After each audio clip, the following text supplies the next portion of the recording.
You know, a lot of organizations get themselves into trouble by putting too narrow a focus on quality. By focusing on specifications or requirements and only those things, we're only focusing on part of how a customer views quality. Customers see quality as the difference between their perceptions of a product or service and their expectations that they had for that product or service. Organizations that focus just on meeting specifications tend to have low customer loyalty and low retention.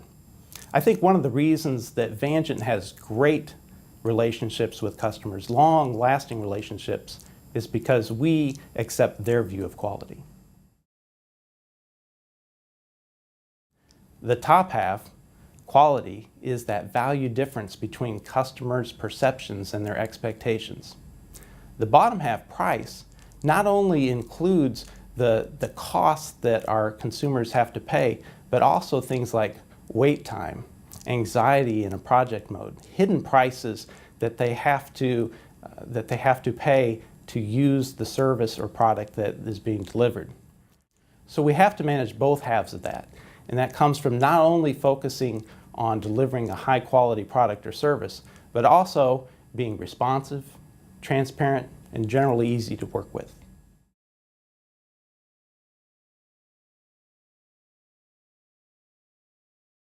Well, I've had the wonderful experience to serve as project manager for the American Society of Quality's effort to define service quality and to establish a service quality body of knowledge.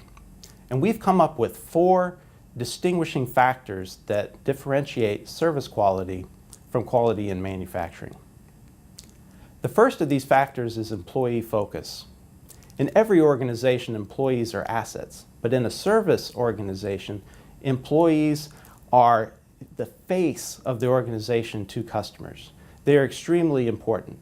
So factors like retention and development become especially critical. The second factor is communication. It's not only important to communicate effectively internally, sharing mission and vision, but also to communicate externally, as again, service employees tend to have day-to-day interactions with customers. The third factor is service delivery. Delivery can be an often forgotten part of the quality equation. In a service environment, the customer cannot see a product. They have to feel the product or understand it through communication. The delivery, the process of demonstrating to the customer the value they are receiving, is especially important. The last factor is customer focus.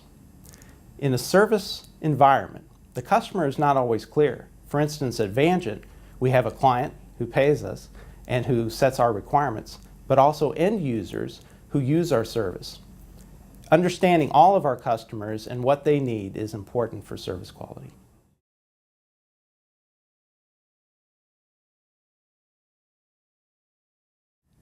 Well, the worst thing that an organization can do is to take their customers for granted. You hear about companies with mission statements that talk about increasing shareholder value, things like that. It makes me glad to work for a company that has respecting customers as a core value. We add 3 processes to the basic plan, do, check, act quality cycle to increase our focus on customers.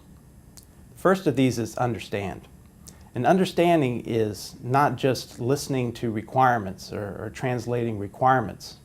It's getting to know the customer, reading trade publications, understand how the customer is thinking, really owning their business.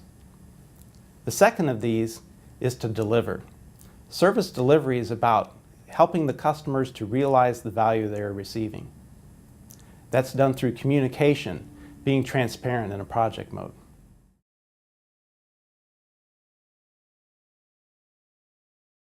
The best model. Well, all quality models are good.